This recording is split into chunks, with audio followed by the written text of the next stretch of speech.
এই ছোট ছোট বেগুনগুলো কার কার পছন্দ বলেন তো?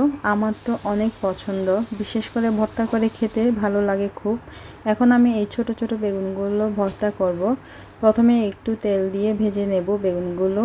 এরপর 5-6টা কাঁচামরিচ দিয়েছি। মরিচ আপনি যতটুকু ঝাল খেতে পারবেন ততটুকুই দিবেন।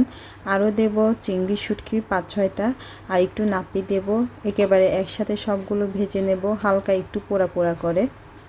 এই ভর্তা নাপি ছাড়াও করা যায়, নাপি না দিয়ে শুটকি মাছ দিয়ে করা যায়। সেটা হতে পারে ছুরি শুটকি বা লইট্টা শুটকি, বা শুটকি ছাড়াও করা যায়, মজা হয়। কিন্তু শুটকি দিলে একটু মজা হয় আর কি বেশি, আর নাপি দিলে তো আরও বেশি মজা হয়।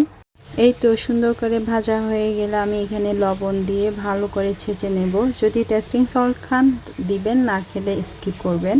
আর ভালো করে ছেঁচে নিয়ে আমি একটা পেঁয়াজ কুচি করে দিয়েছি এবং আরও দিয়েছি একটু সরিষার তেল, যাতে সুন্দর একটা ঘ্রাণ আসে।